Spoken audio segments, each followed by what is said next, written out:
ओम सभी को नमस्ते। मंत्रोच्चारण। ओम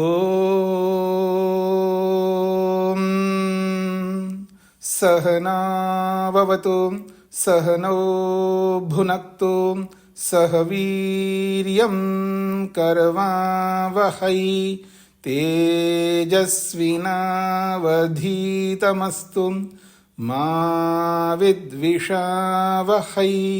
ओम शांति शांति शांति।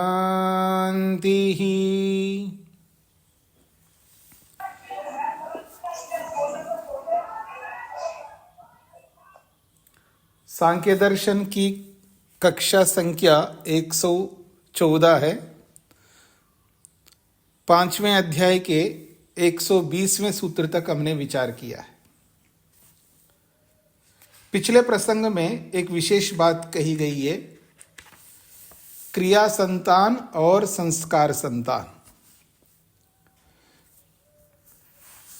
बहुत सारी क्रियाएं हैं तो बहुत सारे संस्कार पढ़ते हैं, ऐसा नहीं समझना चाहिए। क्रिया का जो समुदाय है, क्रिया समूह है, उसको एक कर्म मानना चाहिए। जैसे ओदनम पचति, चावल पकाता है।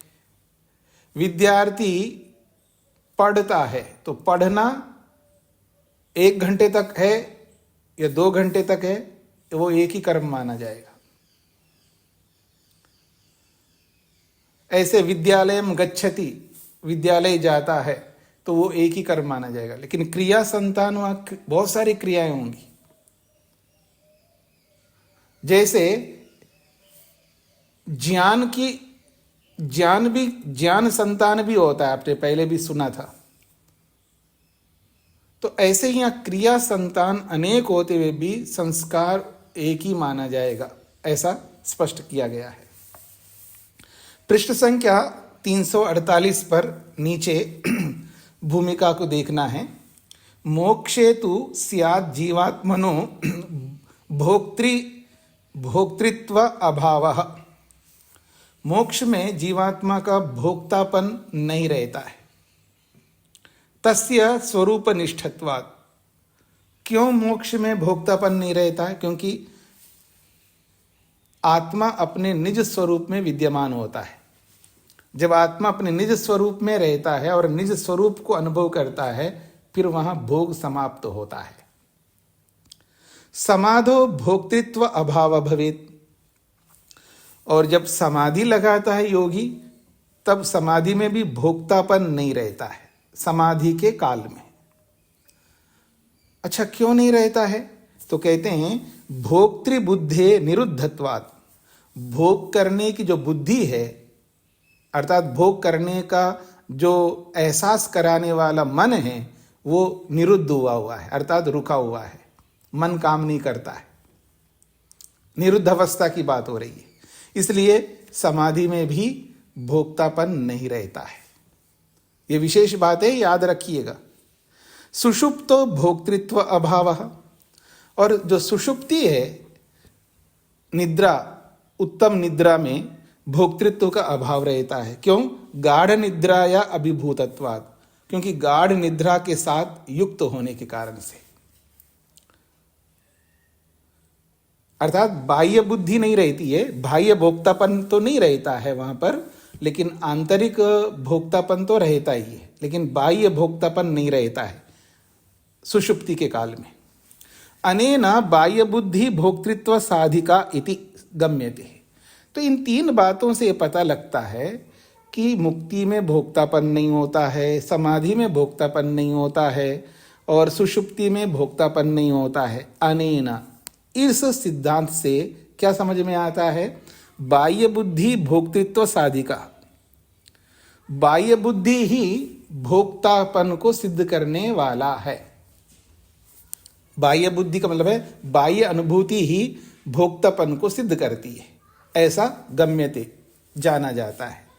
तर्री, ऐसी स्थिति में अब प्रश्न करता है आगे, यद उद्भिज्जम शरीरम निर्दिष्टम तत्र बाह्य बुद्धि अभावो अस्ति।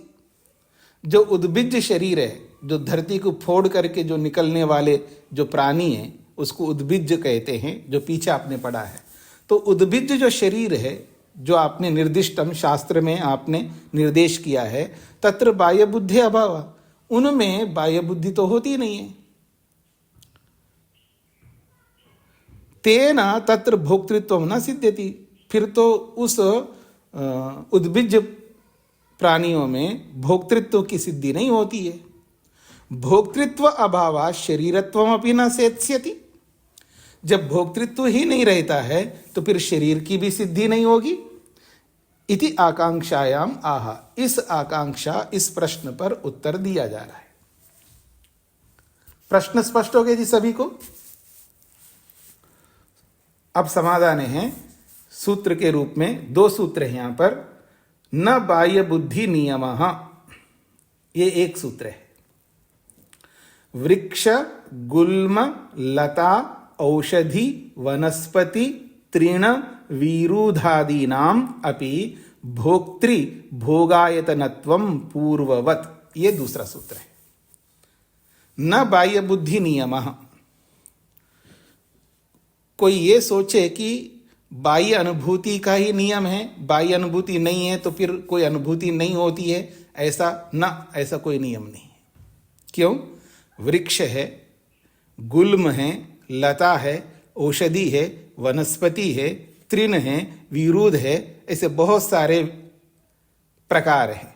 इन सब में भोक्तृ भोगायतनत्वम, इन सब में भोक्ता का भोक्तापन भी है और भोग का आयतन आधार शरीर भी है, अर्थात इन सब में शरीर है और इनके अंदर भी भोक्तापन है।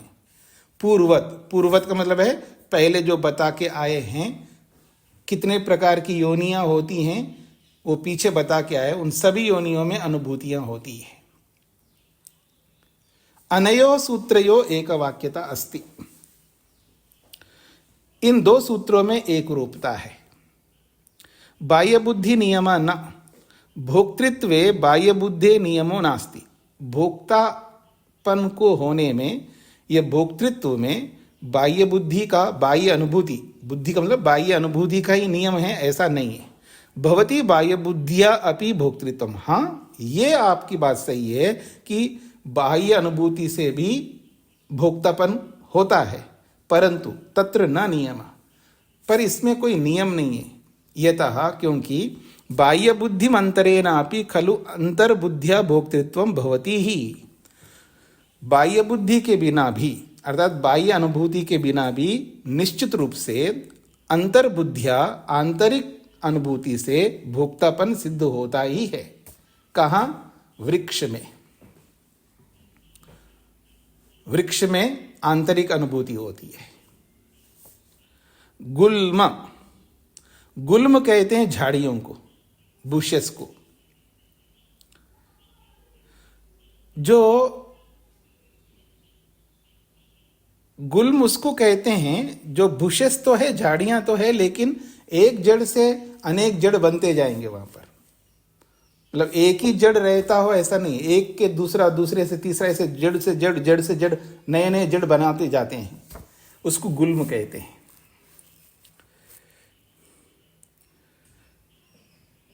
वृक्ष तो आपको पता है, वृक्ष उसको कहते हैं जो फूल भी आते हैं और उसके बाद फल भी आते हैं, उनको वृक्ष कहते हैं। गुल्म अभी बता दिया, झाड़ियां जो एक जड़ से दूसरा, दूसरे से तीसरा, ऐसे जड़ से जड़ बनते जाते हैं। ऐसे बहुत सारे गुल्म आप देख सकते हैं। बड़े गुल्म बता दूं, जैसे गन्ना है, ऐसा और भी है, बांस है, इनको गुल्म भी कहते हैं। अगला है लता। लताएं जो है जो फैलती है, जैसे तोरई का है, लौकी का है, करेला का है, जितनी भी लताएं हैं ना वो फैलती जाती है, या तो जमीन पर फैलती है या किसी ना किसी का सहारा लेकर के ऊपर की ओर फैलती है, उसको लता कहते हैं। औषधि कहते हैं जितने भी अन्न हम खाते हैं, खाद्य अन्न, उन सबको औषधियां कहते हैं। वनस्पति, वनस्पति उनको कहते हैं जो फूल नहीं आते, सीधा फल आते हैं, उनको वनस्पति कहते हैं। जैसे कि वट वृक्ष है, पीपल वृक्ष है, ऐसे बहुत सारे हैं। वीरुध, वीरुध भी झाड़ियां होती है। गुल्म में और वीरुध में थोड़ा सा अंतर है कि वीरुध उनको कहते हैं जिसमें तंतु निकलते हैं, जिसके अंदर तंतु निकलते हैं और उसका एक जड़ रहता है लेकिन झाड़ी है वो। फिर दूसरी झाड़ी है, उसका अलग क्या कहते हैं, उसका मूल अलग रहता है। तो ऐसे झाड़ियां हैं तो, लेकिन सबके जो जड़ हैं वो अलग अलग रहते हैं, पर उनके अंदर तंतु भी निकलते हैं, तो उसको वीरुध कहते हैं। तो गुल्म और वीरुध में कोई विशेष अंतर नहीं है, दोनों को एक ही। इसलिए कहीं वीरुध बोल करके वीरुध के अंदर गुल्म को ले लेते हैं, कहीं गुल्म बोल करके गुल्म के अंदर वीरुध लेते हैं, क्योंकि दोनों ही झाड़ियां होती हैं, लेकिन थोड़ा सा अंतर है। इन सब में आंतरिक संज्ञा होती है। और आदि शब्द से आप तृण को ले सकते। तृण जो है घास होते हैं, अलग अलग बहुत सारे। आदि से और भी जितने भी आपको दिखाई देंगे, जंगल में जाकर के देखो, विभिन्न प्रकार के अलग अलग होते हैं, उन सब में अनुभूतियां होती है। तो वृक्षादि नाम उद्भिज शरीरा नाम, जो वृक्षादि ये सब जमीन को फोड़ करके निकलने वाले हैं, इनको उद्भिज शरीर कहते हैं। इनके अंदर अंतः संज्ञा नाम, अंतः संज्ञा अर्थात आंतरिक अनुभूति होती है। जीवात्म भोगायतनत्वम अस्ति, और जीवात्मा का वो भोगायतन है, भोग का आधार रूपी शरीर है, चाहे वो वृक्ष हो, लता हो, औषधि हो, वनस्पति हो, चाहे कोई भी, वो सब जीवात्मा के शरीर है। पूर्ववद ऊष्मजादि जंगम शरीरवत, पूर्ववत का अर्थ है जो पहले हम बता के आए हैं, जो कि ऊष्मज पसीने से, गर्मी से उत्पन्न होने वाले, और अंडज है जो अंडे से उत्पन्न होने वाले, जरायुज है, इन सबके भी शरीर होते हैं। लेकिन जो उद्भिज वाले शरीर है, वृक्ष वनस्पति आदि, इनके अंदर आंतरिक संज्ञा होती है। बाकी जो सांप है और जो भी जो दिखते हैं आपको, चलने फिरने वाले, जंगम, जिसको जंगम कहते हैं, जंगम में सभी प्राणी आते हैं, उनमें बाह्य अनुभूति भी होती है, आंतरिक अनुभूति भी होती है। वो भी चिल्लाते हैं, रोते हैं, दुखी होते हैं, पशु पक्षी आदि जो भी है, इनमें बाह्य अनुभूतियां भी होती हैं। लेकिन वृक्ष में बाह्य अनुभूति नहीं होती, आंतरिक अनुभूति होती है। ये सूत्र पूरा हो गया। स्मृतेश्च, स्मृति से भी ये बात सिद्ध होती है।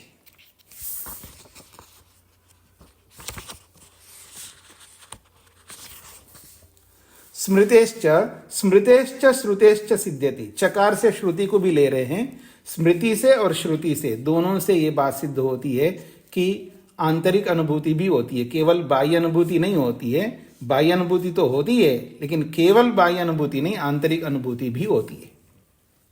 श्रुतिस्तावत, पहले श्रुति का उदाहरण दे रहे हैं। सूर्यं चक्षुर्गच्छतु वातम आत्मा दिवं च गच्छ पृथिवीं च धर्मणा अपो वा गच्छ यदि तत्र ते हितम औषधीषु प्रतिष्ठिता शरीरै। ये ऋग्वेद के 10वें मंडल के 16वें सूक्त का तीसरा मंत्र है, बहुत प्रसिद्ध मंत्र है। जब शरीर छोड़ करके जीवात्मा जाता है, उस प्रसंग को यहां पर बताया जा रहा है। सूर्यम चक्षु गच्छतु, जो हमारे नेत्र रश्मि है, नेत्र प्रकाश है, वो सूर्यम गच्छतु, वो सूर्य को प्राप्त होता है, जैसे पीछे भी पढ़ करके आप आए। फिर कहा है वातम आत्मा, ये जो आत्मा है, वात को वात कहते हैं वायु को, लेकिन यह वायु का अर्थ है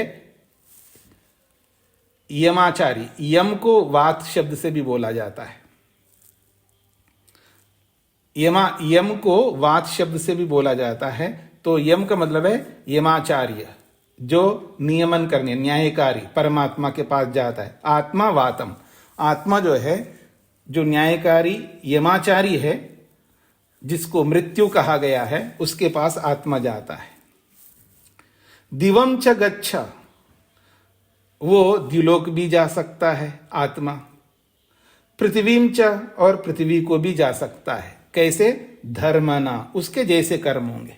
धर्मना करते कर्मना, अपने अपने कर्मों के कारण से, अपने कर्मों के कारण से वो द्युलोक को भी प्राप्त हो सकता है, सूर्यलोक को प्राप्त हो सकता, आग्नेय शरीर को धारण कर सकता है। पृथ्वीम च, पृथ्वीलोक को भी प्राप्त हो सकता है। अपोवागच्छा, यह जलीय शरीर को प्राप्त कर सकता है।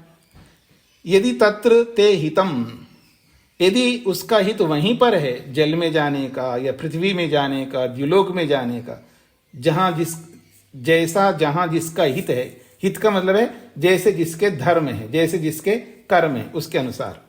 औषधीषु, औषधियों में, विभिन्न प्रकार के अनाजों में भी जा सकता है, पौधा बन करके गेहूं का पौधा बन सकता है। आपको पता लगता है, अनुमान कर सकते हैं कि आप कि गेहूं के पौधे में बैठ करके 4 महीने एक जगह रहे। आपको लगता है धान के पौधे में 3-4 महीने बैठे रहे हैं। आपको लगता है कि लौकी के पौधे में आप रहे हैं, ऐसा। तो औषधीषु प्रतिष्ठित शरीर, अलग अलग शरीर, औषधि आदियों में भी वो जैसा जैसा उसका धर्म है, जैसे जैसे उसका कर्म है, उसके अनुसार इन सब जगहों पर वो आत्मा जाता है। ये ऋग्वेद का प्रमाण है। कठोपनिषद का भी उदाहरण दे रहे हैं। योनि मन्ये प्रपद्यन्ते शरीरत्वाय देहिना स्थानु मन्ये अनुसंयन्ति यथा कर्म यथा श्रुतम। बड़ा अच्छा ये प्रमाण है कठोपनिषद का। अन्ये योनिम प्रपद्यन्ते, अन्य कुछ आत्मा है योनि को प्राप्त होते हैं। योनि का मतलब है जैसे जरायुज को प्राप्त होते हैं। जरायुज का मतलब है जैसे गाय है, भैंस है, जो जार से उत्पन्न होने वाले, या मनुष्य हैं, इनको प्राप्त होते हैं। अन्य कुछ आत्मा है। शरीरत्वाय देहिना, अपने अपने शरीरों को प्राप्त करने वाले देहिना आत्माएं, शरीरधारी आत्माएं। अन्य कुछ आत्माएं हैं। देहिना का मतलब है आत्माएं। अन्य देहिना, कुछ शरीरधारी आत्माएं। योनिम प्रपद्यन्ते, शरीरत्वाय, शरीर धारण करने के लिए जरायुज को प्राप्त होते हैं। अन्य स्थानुम अनुसंयन्ति, बाकी कुछ और आत्मा है वो स्थानुम, स्थावर योनि को अनुसंयन्ति, प्राप्त होते हैं। कैसे, ये अंतर क्यों है? यथा कर्म, जैसे उनके कर्म होंगे, यथा श्रुतम, जैसा शास्त्रों में सुना जाता है। जैसे श्रुति कहती है, जैसे कर्म है वैसा ही श्रुति कहती है। उनके कर्मों के अनुसार ही श्रुति कहती है कि वो जरायुज को भी प्राप्त हो सकता, अंडज को भी प्राप्त हो सकता, उद्बीज को भी प्राप्त हो सकता, अलग अलग शरीरों को प्राप्त हो सकता है, जैसे उसके कर्म है। अगला उदाहरण है, अस्य महतो वृक्षस्य यो मूले यद एकाम शाखाम जीवो जहाति अथ स शुष्यति सर्वं जहाति सर्वः शुष्यति जीवापेतम किल इदं म्रियते। ये छांदोग्य का महत्वपूर्ण उदाहरण है। अस्य महतो वृक्षस्य, जो महान बहुत बड़ा वृक्ष है, जैसे वट वृक्ष है, यो मूले, जो मूल में रहता है आत्मा, अर्थात शरीर उसके अंदर, यदि एकाम शाखम जीवा जहाति, यदि वो जीवात्मा एक शाखा को छोड़ दे, अथ स शुष्यति, वो एक शाखा जो है सूख जाएगी। सर्वम जहाति, पूरे वृक्ष को ही छोड़ दे आत्मा, तो सर्वः शुष्यति, पूरा वृक्ष ही सूख जाता है। क्यों? जीवापेतम किल इदम म्रियते, जीव के हट जाने से, किला निश्चित रूप से, इदम ये जो वृक्ष है, म्रियते, वो मर जाता है।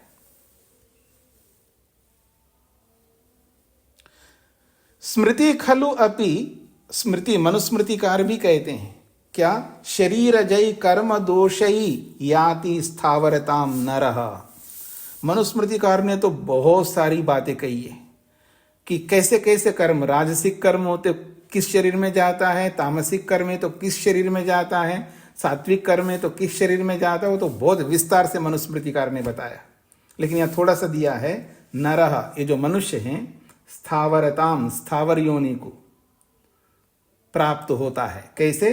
कर्म दोष ही शरीर जय याति, कर्मों के कारण से, कर्म और दोष, दोष का मतलब अविद्या, अविद्या के कारण से और पाप कर्मों के कारण से अलग अलग शरीरों से स्थावर योनि को मनुष्य नर प्राप्त होता है। सूत्रे स्मृति निर्देशस्य प्राधान्यम, ये जो स्मृतेश्च जो सूत्र है, ये सूत्र स्मृति को मुख्य बना करके कहता है। श्रुतेश्च इति अनेन सूत्रेणापि भवितव्यमासीत्। आप स्मृति की अपेक्षा श्रुते ही बोले तो ज्यादा उपयुक्त हो सकता है। श्रुति का मतलब वेद, लेकिन यहां श्रुति को नहीं कहना चाहते हैं, स्मृति को ही कहना चाहते हैं। परंतु न बाह्य बुद्धि नियम इति कथनस्य प्राधान्यात्, क्योंकि यह प्रसंग है बाह्य बुद्धि का नियम नहीं है, इसको कहना ही यहां मुख्यता है। और इस कथन को स्मृति मुख्य रूप से बताती है, इसलिए स्मृति कथन प्राधान्य मात्र यहां स्मृति को बताना ही मुख्यता है। इसलिए सूत्र को स्मृते ही बनाया और चकार से श्रुति को ग्रहण कर लिया है। यथा तत्र वृक्षादीनाम अंतः बुद्धित्वम स्पष्टम विहितम, क्योंकि वृक्ष आदि योनियों में आंतरिक बुद्धि होती है, बाह्य बुद्धि नहीं होती है, ये बात स्पष्टम विहितम, स्पष्ट रूप से विधान किया है। जैसे कि मनुस्मृतिकार कहते अंतः संज्ञा भवन्ति एते सुख दुख समन्विताः।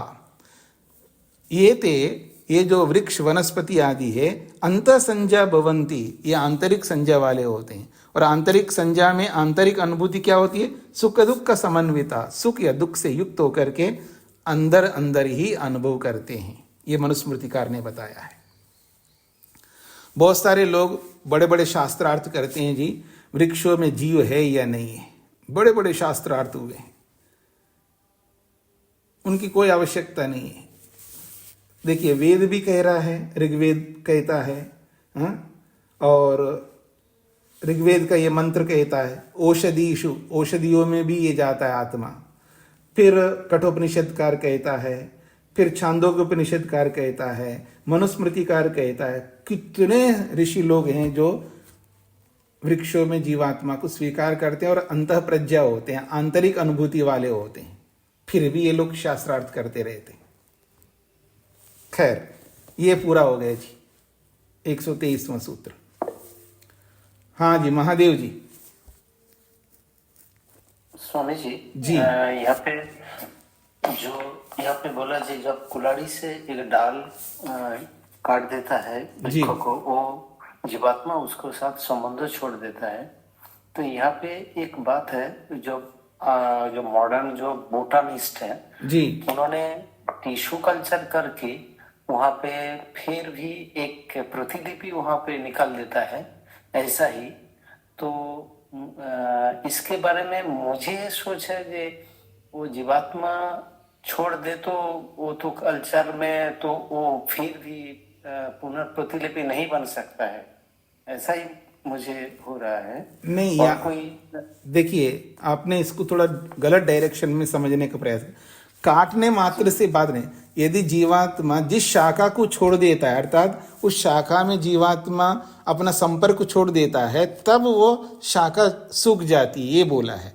केवल एक कट लगाने से वो छोड़ देता है, ऐसा नहीं है। जैसे आपने बड़े बड़े वृक्षों को देखा, विशेषकर आम के वृक्षों में बहुत सारी डालियां जो है सूख जाती पूर्ण रूप से। और हम लोग गुरुकुलों में आजकल तो साधन बहुत बढ़ गए, पैसा थोड़ा बढ़ गया यूं कहिएगा, खरीद करके लाते हैं लकड़ी हवन के लिए। हम लोग पहले खरीद करके कहाँ लाते थे, पैसे भी नहीं होते थे। हम गुरुकुल से बाहर निकल करके आम के पेड़ों में और पीपल के पेड़ों में, बरगद के पेड़ों में और क्या कहते हैं, और भी अलग कुछ पेड़ हैं, उन पर चढ़ करके हम, जो सूखी हुई लकड़ी होती थी ना, केवल उनको तोड़ करके आते थे हम लोग। तो जिस शाखा को आत्मा छोड़ देता है तो वो शाखा बिल्कुल सूख जाती है। ये आज भी आप वृक्षों के ऊपर देखना, बड़े बड़े वृक्षों को, ये बात कही जा रही जी। और दूसरा एक प्रश्न है स्वामी जी, जब वो जो मांस खाता है उसके बारे में जब तर्क होता है, उन्होंने बोला जारे वृक्ष तो प्राण है, उसको तो काट करके खाने के लिए तो उनको भी दर्द होता है, तो ये भी नहीं खाना चाहिए। इसके बारे में इसका उत्तर दिया था मैंने, इसका उत्तर दिया था पहले मैंने। देखिएगा कि आत्मा उसमें भी होता है, आत्मा इसमें भी होता है। और अगर इसको खाने से उनको दर्द होता है इसलिए उनको दुख होता है, इसलिए हम नहीं खाते हैं, ये ना जानने वाले बोलते हैं। हम नहीं बोलते ऐसे। हम क्या बोलते हैं, हमें ये आदेश मिला है वेद की ओर से, ईश्वर की ओर से, क्योंकि हम ईश्वर के संविधान में जी रहे हैं। हमारे पीछे ईश्वर का संविधान भी है, क्योंकि मैं मनुष्य बना हूं, कोई स्त्री बनी है, कोई पुरुष बना है, कोई अंधा बना है, कोई लूला बना है, तो इनके पीछे हमारे कर्म कारण हैं। ऐसा कोई बना रहा है, उसका आदेश है कि आपको ये खाना, इसलिए खाते हैं, और उनको नहीं खाने के लिए बोलते नहीं खाते हैं। हमें कोई आपत्ति नहीं उसमें, उनको दुख होता है वृक्ष वनस्पतियों को, उन्होंने कहा है कि इनको खाओ तो हम खा रहे हैं। अब ये भी ना खाए वो भी ना खाए तो फिर बताना पड़ेगा ना उसको, जो ये बोलता है कहता है उसमें भी आत्मा है, उनको भी दुख होता है, इसको नहीं खाना चाहिए। अच्छा मान लिया जी, और गाजर मूली के जो पौधों में उनमें भी आत्मा होता है, उनको भी दुख होता है, अच्छा जी नहीं खाएंगे, फिर क्या खाएं आप बताओ, फिर क्या खाएं? तो आपके कहने से, मेरे कहने से या किसी के कहने से हम नहीं चलते, हम चलते हैं संविधान के अनुसार। तो ईश्वरीय संविधान कहता है ये खाओ तो वो खा रहे हैं, और उसमें उनको कष्ट होता है नहीं होता है, ये हमारा दायित्व नहीं, वो ईश्वर का दायित्व है। जी जी स्वामी जी, समझ गए? और एक प्रश्न है। नहीं, और वो जो काल के बारे में बाद में बोलेंगे। हाँ क्लास, अभी समय मिल जाता हाँ है। जी क्लास को पढ़ते हैं जी आगे। हाँ जी हाँ जी हाँ जी, सरिता जी को क्या कहना है? स्वामी जी नमस्ते। ये स्वामी जी 122वां जो सूत्र है जी, जिसमें वृक्ष गुल्म लता औषधि वनस्पति तृण, तृण के बाद जो विरुद्ध है, ये इसका क्या मतलब होता है? बताया था ना, विरुद्ध का मतलब झाड़ी है, लेकिन उसमें क्या बोलते हैं उसको, फाइबर ज्यादा निकलते हैं, तंतु निकलते हैं। जी जी जी ठीक है स्वामी, थैंक यू। हाँ जी, सोडान जी को क्या कहना है? प्रणाम स्वामी जी। जी स्वामी जी, अगर किसी वृक्ष से या किसी पौधे से एक टहनी को काट के मिट्टी में लगा दें जी, तो उसमें जड़ निकल आती है और वो इंडिपेंडेंट पौधा या वृक्ष बन जाता है, तो उसमें क्या दूसरी आत्मा आ जाती है? बिल्कुल आती है जी, एक ही आत्मा दोनों में थोड़ा रहेगा। जी जी जी, शेखर जी। जी प्रणाम स्वामी जी। जी यहाँ पे इन्होंने कहा कि कर्मों और दोषों के कारण मनुष्य स्थावर योनि को प्राप्त होता है, मतलब मनुष्य किसी भी योनि को हो सकता है, यहाँ स्थावर योनि क्यों मेंशन किया? नहीं, वो स्थावर इसलिए बताया क्योंकि यहाँ बाह्य बुद्धि का आंतरिक बुद्धि जो आंतरिक अनुभूति जो होती है उसको बताने के लिए ये प्रमाण दिया है स्थावर योनि का। यानी स्थावर योनि में जो वृक्ष वनस्पति है स्थावर योनि कहलाता है, इनके अंदर आंतरिक अनुभूति होती है, इसको बताने के लिए ये प्रमाण दिया है। बाकी तो सभी में होता है, वो तो है ही है, पर ये प्रमाण विशेषकर इस प्रसंग के अनुसार दिया गया है, इस प्रमाण को। जी जी जी। हाँ जी, प्रहलाद जी को क्या कहना है? नमस्ते गुरु जी। जी ये जो वाक्य है ऋग्वेद का जी मंत्र, जी योनि मन्ये प्रपद्यन्ते, सॉरी नहीं, ये तो बहुत का है कठोपनिषद का जी। तो उसका जो अर्थ ठीक से बैठता नहीं है, तो समझाएंगे प्लीज? योनि मनने वाला, जी देखिए, अन्ये देहिना योनिम प्रपद्यन्ते शरीरत्वाय। अन्ये देहिना, कुछ शरीरधारी आत्माएं हैं, शरीरत्वाय शरीर को पाने के लिए योनि को प्राप्त होते हैं। प्रपद्यन्ते प्राप्त होते हैं, योनि का मतलब है जरायुज योनि को प्राप्त होते हैं। अर्थात कुछ आत्माएं जरायुज, अर्थात जो जरा, जिसको जार कहते हैं, जार में लपेट करके जो रहते हैं, ऐसी योनि को कुछ आत्माएं प्राप्त होती हैं। फिर दूसरी पंक्ति है स्थानुमन्ये अनुसयन्ति। अन्य कुछ आत्माएं स्थानुम अर्थात स्थावर योनि को अनुसयन्ति प्राप्त होते हैं। क्यों ऐसा होता है? यथा कर्म तथा श्रुतम, जैसे शास्त्र में कहा गया है, जैसे उनके कर्म है उसके अनुसार ऐसा प्राप्त हो रहा है। स्पष्ट हो गया? जी जी जी, धन्यवाद। नरेंद्र जी। स्वामी जी ओम। जी स्वामी जी, थोड़ा ये जानना चाहते हैं, जैसे स्वस्थ वृक्ष है कोई जिसकी लंबी आयु है, यदि उसको समय से पहले काटा जाए तो इसमें दोष आएगा? वो दोष तो व्यवस्था के ऊपर आएगा, नहीं आएगा। अगर सरकार ने आपको बोला आपको पेड़ नहीं काटना है और फिर भी आप काट रहे हो तो दोष आएगा, और सरकार ने अनुमति दे दिया आप काट सकते हैं तो आपको कोई दोष नहीं आएगा। इसको स्वामी जी ये जानना चाहते हैं थोड़ा, जैसे वेद में इसके बारे में क्या कहा, जैसे बड़ा वृक्ष है उसको काटना चाहिए या नहीं? अच्छा, मैं अभी जो बोल रहा हूं ये कहां से बोल रहा हूं जी? नहीं, जैसे ये तो घास वनस्पति इत्यादि, ये तो अन्न के रूप में हमको लेना ही है, औषधि आदि। नहीं, आप नहीं समझ रहे ना, इधर उधर मत जाइए। आपने वृक्ष के बारे में पूछा, मैंने वृक्ष के बारे में उत्तर दिया है। जब सरकार ये आदेश करता है वृक्ष काटो तो हम काटेंगे, तो हमें कोई पाप नहीं लगेगा। जैसे अमेरिका में कहते हैं, कनाडा में कहते हैं, जो ऑस्ट्रेलिया में कहते हैं बहुत बड़े बड़े जंगल है, हाँ, आप काटते जाओ वो समाप्ति नहीं होती, क्योंकि वहाँ बोते भी है और काटते भी है। अगर यहाँ जो है ना सारे जंगल आपने समाप्त कर दी, इसलिए सरकार ने आदेश निकाला आप वृक्ष नहीं काटेंगे। अगर यहाँ पर भी उन देशों की तरह वृक्ष आप बचा के रखते तो आप काटने में कोई आपत्ति नहीं। अब रही समस्या, हमको वृक्ष चाहिए, लकड़ी चाहिए, तो आप सरकार से पूछो कि भाई आपने वृक्ष काटने के लिए मना किया है, फिर हमको लकड़ी चाहिए, कहां से प्राप्त करेंगे, उसका विकल्प दो। आप पूछते नहीं है, ये आपका दोष है। समझ रहे जी मेरी बात को? जी धन्यवाद। जी जी,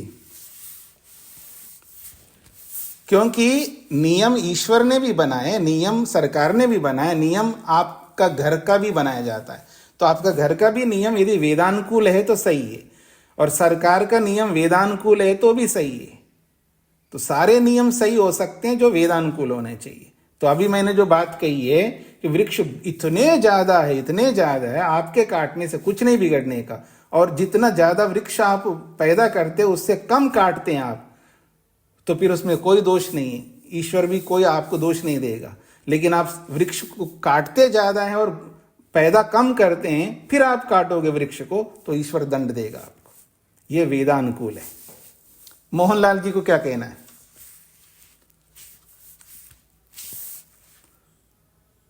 इतना समय नहीं है। प्रेम जी को क्या कहना है?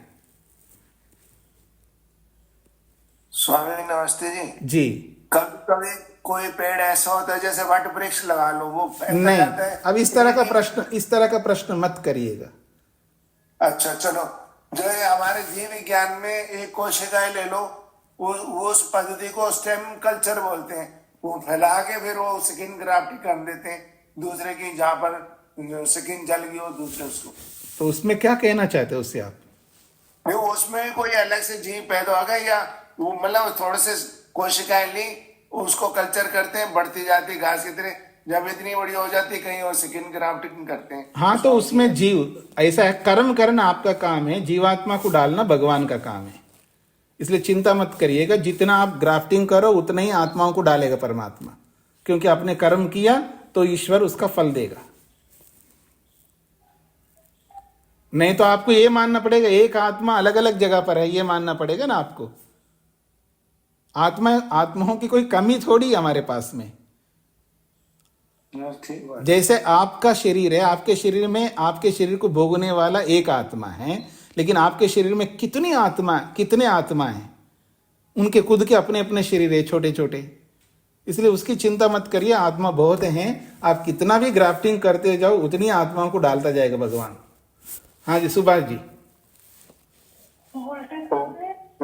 बाकी प्रश्न की है, अभी आपने बताया कि सरकार परमिशन दे दे पेड़ों की काटने की, तो आप काट लीजिए, आप पे दोष नहीं लगेगा, तो फिर सरकार पे दोष लगेगा। हमारे सामने कई बार समस्या आती है कि पेड़ काटने की परमिशन देते हैं तो उसमें असमंजस रहता है कि दें या नहीं दें। अगर उसमें शर्त रखते हैं कि भाई एक पेड़ की जगह तेरे को 10 पेड़ लगाने हैं, वो शपथ पत्र दे देता है, नहीं लगाता है, तो हमें फिर वो दोष लगेगा या नहीं लगेगा स्वामी जी? नहीं, आपको दोष तब लगेगा कि आप उस विभाग में हैं और आपने अनुमति दिया, उसने 10 लगाने के लिए कहा है और फिर नहीं लगाता है, तो उसको आप दंड नहीं देते हैं, तब आपको दोष लगेगा। उसको दंड दो, ऐसा दंड दो दोबारा उसको क्या बोलते हैं मोटी भाषा में, नानी याद आ जाए। ट्राइमाफिक लगा लेते हैं, फिर वो बाद में डेवलप नहीं होते हैं, मर जाते हैं। अब कहाँ तक उनकी मतलब नहीं नहीं नहीं, ये सारा दोष आपका है जो दंड नहीं देते। उसको ऐसा दंड दो जिससे कि उसको अगर वो ऐसा करता है तो उसको इतना बड़ा दंड दो तो दोबारा जो परमिशन मांगने वालों को पता लगे कि हमें केवल लगाना नहीं, उसको पालना पोषना करके बड़ा करना है। ऐसा अभी आपके लिए एक उदाहरण दे देता हूं। हमारे बीच में शेखर जी बैठे हैं। ये अमेरिका में रहने वाले व्यक्ति, वहां के वातावरण में रहने वाले व्यक्ति, यहां हरियाणा में रहते हुए आजकल पेड़ों का पालन पोषण कर रहे हैं। बहुत सारे पेड़ लगवाए हैं और उनके लिए बहुत सारा कुछ कर रहे हैं, पेड़ों को बढ़ा रहे हैं।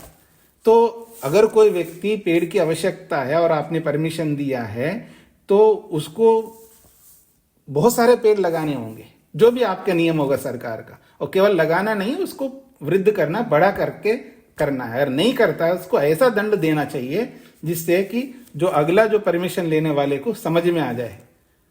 ऐसा हम दंड देते नहीं। ऐसी व्यवस्था में ना हमारा भी दोष है, उनका भी दोष है, सबका दोष है। यहाँ पर केवल एक व्यक्ति का नहीं है, सबका दोष है। प्रजा का भी दोष है, सरकार का भी दोष है, नियमों का पालन पूरा नहीं करते हैं। जी आगे बढ़ो, मैं मुख्य प्रसंग पर आ रहा हूं जी। 124वां सूत्र है जी, न देह मात्रता कर्म अधिकारित्वम। अच्छा, इसकी भूमिका है, वृक्षादयो जीवानां देहा तत्र च ते अंतः संज्ञा। वृक्षादयो जीवानां, जो वृक्षादि जो भी पेड़ वनस्पति आदि है, इन सब में जीव हैं, उनका अपना अपना शरीर है। तत्र चाहते अंत संज्ञा, और वे आंतरिक अनुभूति करने वाले होते हैं, आत्मा। पुनः तै कथम कर्माणि अनुष्ठातव्यानि, फिर वो अंदर अनुभव करते हैं तो फिर वो कर्म कैसे करेंगे? उन वृक्ष आदियों में जो आत्मा है वो तो कर्म नहीं कर पाएंगे। कथम कर्माणि अनुष्ठातव्यानि, वो कैसे कर्म कर पाए? कर्माणि तो बाह्य संजय संपद्यन्ते, कर्म तो बाहर की अनुभूति से उत्पन्न होते हैं। इति आकांक्षायाम उच्यते, ऐसी आकांक्षा में ऐसे प्रश्न पर उसका उत्तर दिया जा रहा है। प्रश्न को स्पष्ट समझ लीजिएगा। प्रश्नकर्ता ये कहता है वृक्षादि में आंतरिक अनुभूति होती है और बाह्य अनुभूति से कर्म होते हैं, और जहां बाह्य अनुभूति नहीं है, आंतरिक अनुभूति है, तो वहां तो कर्म तो हो ही नहीं पाएंगे। फिर वो कैसे कर्म करे? यह प्रश्नकर्ता का प्रश्न है। उसका समाधान है, न देह मात्रता कर्माधिकारित्वम वैशिष्ट्य श्रुते है। बड़ा अच्छा सूत्र है, उपयोगी सूत्र है, समझने योग्य सूत्र है जी। कहते हैं देह मात्रतः कर्म अधिकारित्वम न, देह मात्रता एव कर्माधिकारित्वम कर्मानुष्ठायित्वम कर्म विधानम नास्ति। शरीर मात्र होने से, देह मात्रता का मतलब है मात्र शरीर होने से कर्म का अधिकार नहीं मिलता। कर्मों का अनुष्ठान करने का, कर्मों का विधान उनके साथ में जुड़ने का कोई न अस्ति नियम, कोई नियम नहीं। मात्र शरीर होने से वो कर्म कर सकते हैं, ऐसा कोई नियम नहीं है। यतः, क्योंकि वैशिष्ट्य श्रुते, विशिष्टत्व श्रवणात्, विशेष रूप से शास्त्रों में कहा गया होने से, नहीं सर्व प्राणी नाम कर्म विधायिका श्रुति। शास्त्र में ये क्या कहा है कि समस्त प्राणियों को कर्म करने का कोई विधान नहीं किया है श्रुति ने। किंतु किसके लिए कर्म करने का विधान किया है? कुर्वन्ने वेह कर्माणि जिजीविषेच्छतं समाह एवं त्वयि नान्यथेतोस्ति न कर्म लिप्यते नरे। कर्म करते हुए 100 साल तक जीने की इच्छा करना चाहिए मनुष्य को। कुर्वन एव इह कर्माणि, इह इस संसार में, कर्माणि कुर्वन एव, कर्मों को करते हुए ही, जिजीविषेत शतम समाह, जिजीविषेत जीने की इच्छा करे, कब तक? शतम समा, 100 वर्ष तक।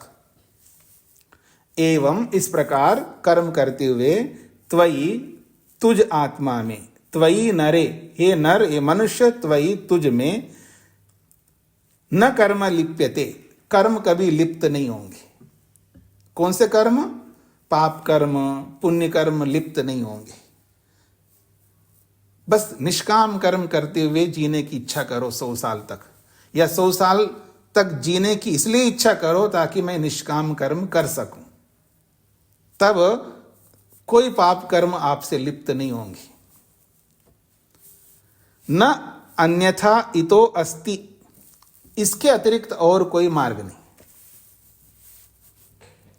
यह यजुर्वेद का मंत्र है। नरस्य मनुष्यस्य कर्म विधायिका श्रुतिरस्ति, नर रूपी मनुष्य के लिए कर्मों को करने का विधान श्रुति करती है। तस्मात् न दोषो वृक्षादीनाम अंतसंजत्वात् कर्म अभावे, वृक्षादि योनियों में अंतसंज्ञा आंतरिक अनुभूति होने से उनके अंदर कर्म का अभाव होने में कोई दोष नहीं आता, अर्थात वो कर्म ना करे उसमें कोई दोष नहीं है। नहीं वृक्षादिषु कर्मापेक्षा, वृक्ष आदि जो भी योनियां हैं उनमें कर्मों को करने की अपेक्षा ही नहीं है। ते तु भोग देहा एव, वो भोग मात्र करने के लिए हैं वहां पर। ऐसे कैसे कह सकते हो जी, ये तो खैर वृक्ष है। कोई कहेगा इसका मतलब कुत्ता इतना बढ़िया काम करता है, आप जिस कर्म को नहीं कर सकते वो कर्म कुत्ता करके दे देता है, बड़े बड़े दुष्ट लोगों को पकड़ करके दे देता है, पकड़वाता है। बॉम्ब लगाए हो कहीं पर, उनको पकड़वा करके दे देता है। कितना बड़े बड़े कर्म करता है, वो तो कर्म कर रहा है, ऐसा आपको लगता है। वो कर्म नहीं कर रहा है, हम उनसे कुछ करवा रहे हैं उसकी योग्यता के अनुसार। हर कुत्ता नहीं करता है, स्पेशल कुत्ते होते हैं या सिखाया जाता है उनको, तो उनसे वो कर्म करवाते। कर्म मतलब वो ऐसा करने से उनको बस खाना पीना दिया जाता है, मतलब बढ़िया डंडलप की गद्दी में सुलवाएंगे, एसी में रखेंगे और उनके लिए होटल ले जाते हैं। जैसे आप लोग होटल में जाते हैं खाने के लिए कभी कभी, तो कुत्तों को भी ले जाते, कुत्तों के भी होटल होते हैं। ऐसा तो विशेष है, वो कर्म नहीं करते हैं, अपनी इच्छा से कभी कोई कर्म नहीं कर सकता। वो भोग योनि है। ये कैसे आप कह रहे हो? तो उसका उत्तर दे रहे, ये तो ही त्रिधा त्रयाणाम व्यवस्था कर्म देहो उपभोग देहो उभय देहा इति। ये बहुत महत्वपूर्ण सूत्र है। कहते हैं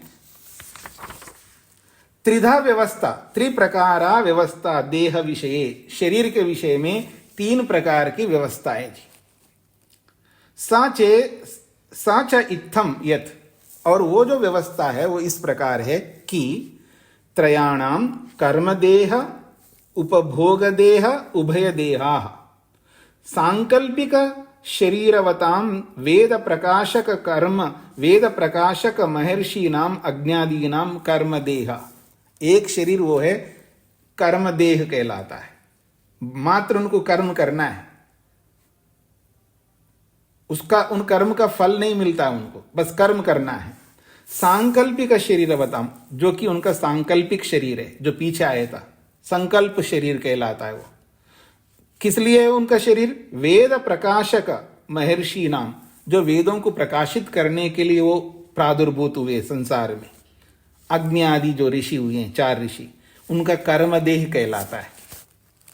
नहीं ते भोगाय प्रादुर्भूता, वो भोगने के लिए पैदा नहीं हुए, बस वो केवल कर्म करने के लिए पैदा हुए। नहीं ते भोगाय प्रादुर्भूता किंतु वेद प्रकाशनम ही तेषाम कर्म, किंतु उनका जन्म क्यों हुआ है? वेद प्रकाशनम ही तेषाम कर्म, वेदों को प्रकाशित करना ही उनका कर्म है। तस्मात् ते कर्म देहा, इसलिए वो कर्म शरीर वाले हैं, कर्म देह वाले हैं। एक बात। दूसरी बात, मनुष्येतराणाम पशु पक्षादीनाम प्राणिनाम उद्भिज्जानाम वृक्षादीनाम च, मनुष्य से भिन्न जितने भी योनियां हैं, पशु हो पक्षी हो, ऐसे पशु पक्षादि नाम प्राणी नाम, पशु पक्षी आदि जितने भी प्राणी हैं उनका, और उद्भिज्जानाम, जो भूमि को फाड़ करके निकलने वाले, कौन? वृक्ष आदि नाम, वृक्ष, गुल्म, वनस्पति, वीरुद, तृण आदि। ये उपभोग देहा, ये केवल भोग मात्र करने वाले हैं। उपभोग देह, उपभोग करना, ये कर्म नहीं कर सकते, ना उनका कर्म बनता है। तेषाम कर्म आचरण असंभवात। क्यों ये कर्म नहीं कर सकते हैं? क्योंकि वो कर्म करने का आचरण उनके अंदर असंभव है, अर्थात वो कर्म स्वतः नहीं कर सकते। कितना ही अच्छा कुत्ता हो, उसको ये नहीं अकल समझ है कि मेरे को खुद जाकर के चोर को पकड़ के लाना है, मेरे खुद जाकर के जो है कहाँ बम लगाया है वो देखना है। वो तो हमारे आदेश के अनुसार काम करते हैं, इसलिए वो खुद कर्म करने का सामर्थ्य उनमें असंभव होने से ये सब जो है केवल भोग योनि कहलाती है। ये दो प्रकार की योनियां हो गई। तीसरी विधि निषेध, इसी को कह रहे हैं, और विधि निषेध दृष्टिया पुण्य पाप कर्म अनुष्ठान असंभवात। एक और विशेष बात कह रहे हैं, ये जो योनियां हैं इनमें विधि क्या होती है और निषेध क्या होती है। विधि की दृष्टि से, निषेध की दृष्टि से पुण्य किसे कहते हैं, पाप किसे कहते हैं, ऐसे कर्मों का अनुष्ठान करना असंभव है इनमें, इन प्राणियों में, इन योनियों में। ते तो उपभोग देहा, ये तो केवल मात्र भोग करने के लिए ही पैदा हुए हैं, बस भोगना है। मनुष्याणाम उभय देह, लेकिन मनुष्य एक ऐसा प्राणी है जो उभय देह, ये दो प्रकार के शरीर वाला है। कर्म भोग देह, ये कर्मों को भी करने वाला है। ते कर्मापि कुर्वन्ति भोगांच अनुतिष्ठन्ति, ये कर्म भी करते हैं और भोगों को भी भोगते हैं। ये विशेषता है मनुष्य की, ये कर्म योनि भी है और भोग योनि भी है, दोनों हैं। तस्मात् मनुष्य कर्म उपभोग देह, मनुष्य ही एक ऐसा प्राणी है जो कर्म भी करते हैं और उपभोग भी करते हैं, इसलिए कर्म उपभोग देह कहलाते हैं।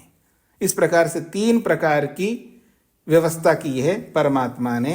एक केवल कर्म योनि है, केवल वो 4 ऋषि होते हैं, और मनुष्य एक ऐसा प्राणी है, ये कर्म योनि भी और भोग योनि भी है। और मनुष्यों को छोड़कर के जितने भी योनियां हैं वो सारी की सारी योनियां भोग योनि कहलाती है। ये प्रमाण है महर्षि कपिल का। हाँ जी, अंजलि जी। स्वामी जी, ये पूछना था आपसे कि इसमें ये जो दूसरी योनि है जो पशु पक्षी और भूमि की, उसमें ये जो इन्होंने एक अलग से देखे, इनमें सुख दुख नहीं पाते, इसका क्या तात्पर्य हुआ? वो जो एक आपने एक और लाइन बोली थी ना कि एक और महत्वपूर्ण है। नहीं, इसमें सुख दुख की बात ही नहीं कही मैंने। ये दूसरी वाली जो योनि है उसमें आपने बोला था इसके बाद कि हमारे आदेशों का पालन करते हैं, क्योंकि उनमें खुद कर्म करने का अब नहीं है, केवल भोग नहीं, और उनमें कुछ सुख दुख का भी आपने एक लाइन में बोला था जो आप। क्यों जी, सुख दुख की बात कही क्या मैंने? नहीं कही है, लोग मना कर रहे हैं। हाँ जी, मैंने ये कहा है कर्म आचरण असंभवात, वो कर्म का आचरण करना उनके अंदर असंभव है। क्यों? विधि निषेध दृष्टिया पुण्य पाप कर्म अनुष्ठान असंभवात। विधि की दृष्टि से और निषेध की दृष्टि से कौन सी विधि है जिससे पुण्य मिलता है, कौन सा निषेध है जिससे पाप मिलता है, ऐसे पाप और पुण्य कर्मों का अनुष्ठान वो नहीं कर सकते, असंभव है इन योनियों में, ये तो बोला है, लेकिन सुख दुख की बात ही नहीं की मैंने। हाँ जी, इसी को समझ नहीं आया मुझे, यही वाली जो लाइन आपने बोली कि सुख, वो क्या नहीं समझ में आई ये बताइए। इसमें मुझे ये है, मुझे ये लगा कि आप ये कह रहे कि उसमें उनमें सुख दुख भोगने की क्षमता नहीं।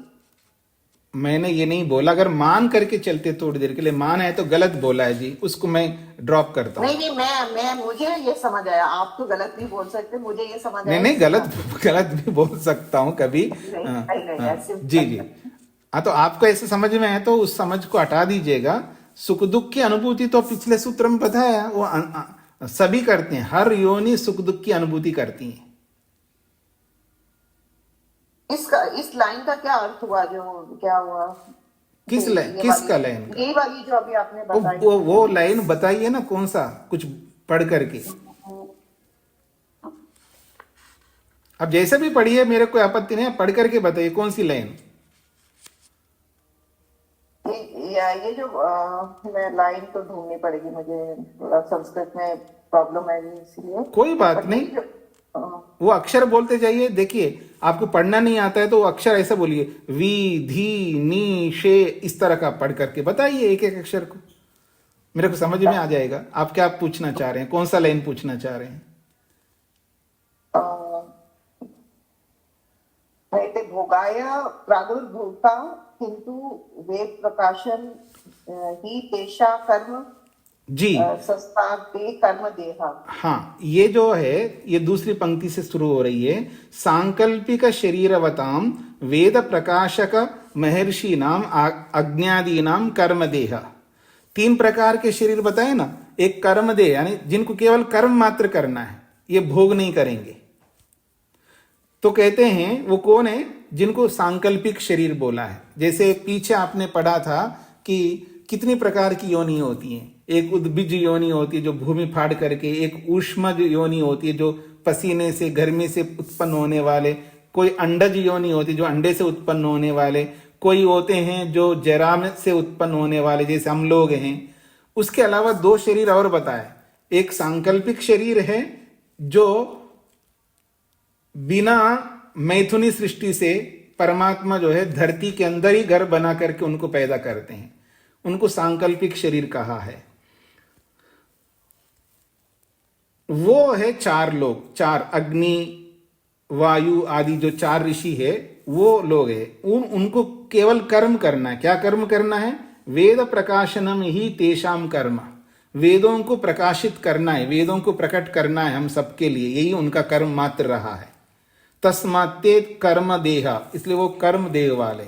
नहीं ते भोगाय प्रादुर्भूत, वो भोग को भोगने के लिए यहां बोला होगा जरूर, सुख दुख को भोगने के लिए वो पैदा नहीं हुए, यहां पर बोला है, यहां पर जरूर बोला होगा जी। तो ये जी वो केवल कर्म करने के लिए आए हैं, सुख दुख भोगने के लिए नहीं आए का मतलब है जैसे मैं आज रोगी पड़ रहा हूं, मेरे को दुख मिल रहा है, किसी ने मेरी प्रशंसा की है तो मेरे को सुख मिल रहा है, इस तरह के सुख दुख को भोगने के लिए उनका जन्म नहीं हुआ है, ये इसका तात्पर्य। हाँ जी, और किसी कुछ पूछना है जी? अब प्रश्नोत्तर कर सकते हैं आप।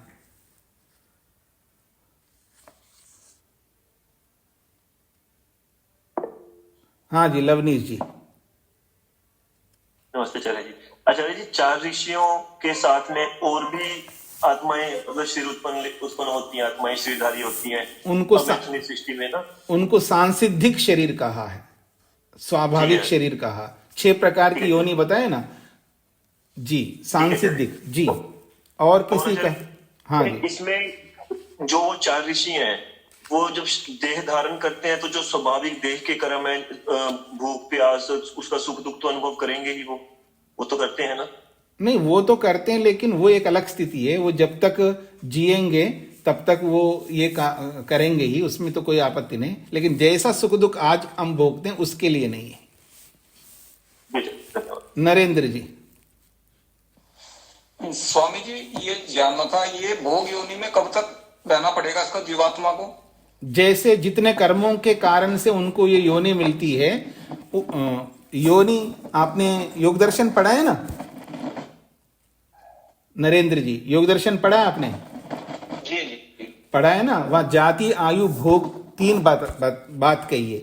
जैसी जाति मिलती है उसके अनुसार भोग मिलता है, खाना पीना जो भी है जाति के अनुसार, और उसी के अनुसार आयु मिलती है।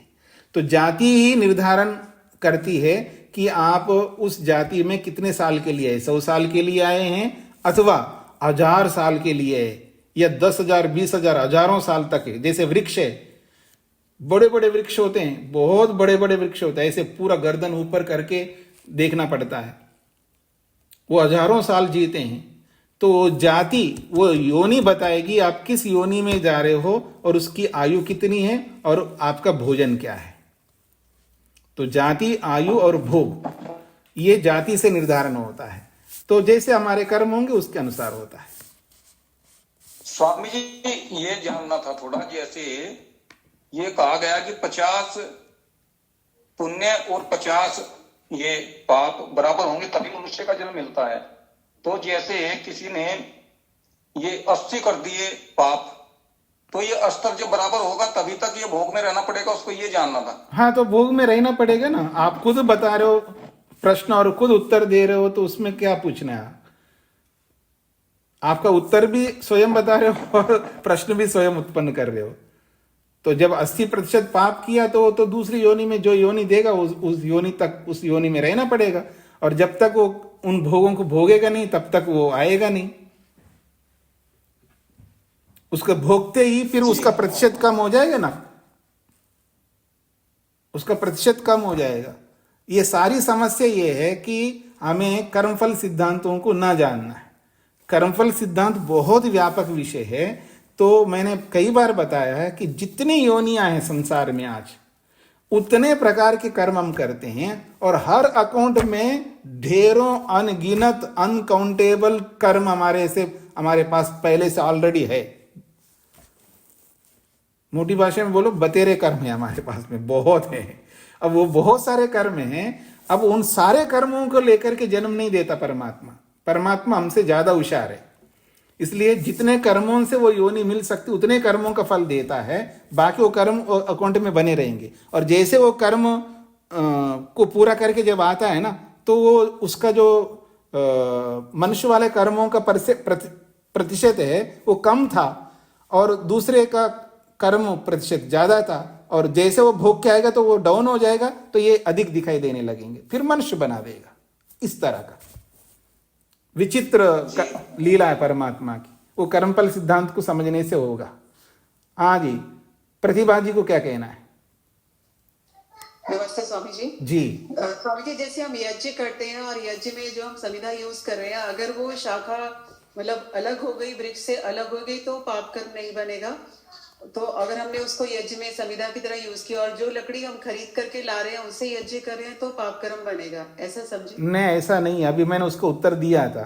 यदि मैं वृक्ष लगाता नहीं है, वृक्ष लगाने का कोई प्रकल्प नहीं चलाता, लेकिन समिधा खरीद करके ला रहा हूं और जलाता जा रहा हूं, तो पाप तो लगेगा ना। हाँ, आप सबको तो नहीं बोलूंगा, जो ऐसा करते हैं यज्ञ करने वाले, वो वृक्ष तो लगाते नहीं है। अथवा और थोड़ा सा आपका लार्ज करता हूं, थोड़ा व्यापक करता हूं, खुद नहीं लगा रहा हूं लेकिन लगाने वाले को आप सहयोग भी नहीं करते हैं, तो पाप बढ़ता जाएगा आपका। पूरा पाप को कम नहीं कर सकता, मतलब पाप को हटा नहीं सकता हूं, तो कम से कम तो करूं मैं। हम कम भी नहीं करते पाप को। ये हमारी स्थिति है कि हम पाप को हटा नहीं पा रहे हैं लेकिन कम भी नहीं कर पा रहे। तो जहां जहां आपको समझ में आता है वहां आपको बहुत कुछ समझ में आता है जी। आप लोगों को बहुत कुछ इंफॉर्मेशन है, बस केवल अपेक्षा है उस इंफॉर्मेशन का यूज करने का, उपयोग में लाने का। जहां जहां पता लगता वहां करो, बस सोचना नहीं आगे पीछे। हाँ जी, सुधा जी। ओम स्वामी जी। जी स्वामी जी, एक वृक्ष में एक ही आत्मा रहता है? हाँ, उस वृक्ष का भोगी एक ही आत्मा रहेगा। जैसे हमारे शरीर में शरीर को भोगने वाला एक आत्मा रहता है, पर हमारे शरीर के अंदर बहुत आत्मा है, उनके अपने शरीर है। हर आत्मा अपने शरीर का भोगता है, दूसरे शरीरों को नहीं भोग सकता है। ऐसे वृक्षों में भी और आत्माएं भी हैं, पर उनके अपने शरीर है, लेकिन वो जिसको हम वृक्ष कहते हैं उस वृक्ष का एक ही आत्मा भोगी है। जी चेतन जी। जैसे शाखा सूख जाती है, वो शाखा सूख जाती तो दूसरे शाखा तो है ना। हमारा एक उंगली काम नहीं कर रहा है तो पूरे शरीर तो काम कर रहा है ना जी। हाँ, उसमें कोई आपत्ति नहीं। चेतन जी। चेतन जी। स्वामी जी, भोग के दो अर्थ हुए। एक तो जातीय भोग, मतलब खाने पीने रहने के पदार्थ हो गए, और एक वो हो गया जो कर्मों का सुख दुख भोग रहा है। ठीक है ना जी? नहीं, ये जाति भी भोग भी और जाति आयु और भोग, ये सब सुख देने वाले हैं और दुख देने वाले। जाति से भी सुख मिलता है, जाति से भी दुख मिलता है। मेरा कुत्ता बनाएंगे तो मेरे को सुख मिलेगा, दुख मिलेगा। ये सुनकर के दुख मिलता है मेरे को। अगर मेरे को थोड़ा सा आप सबको ले चलता हूं मैं कैलिफोर्निया, चलोगे? वहां बड़े बड़े हजारों सालों के पेड़ हैं, लंबे लंबे, ऐसे ऊपर यूं झांकना पड़ेगा आपको। और आपको ये बोले कोई कि आपको वृक्ष बना दे, हजारों साल तक यहीं खड़ा रहना होगा, कितना दुख मिलेगा। तो जाति भी दुखदाई है, आयु भी दुखदाई है और भोग भी दुखदाई है। जाति भी सुखदाई है, आयु भी सुखदाई है और भोग भी सुखदाई है, ये कर्मों के आधार पर। बाकी लोग प्रश्न बाद में करते रहिएगा, इसको यहीं पर विराम देता हूं। ओम शांति शांति शांति ही।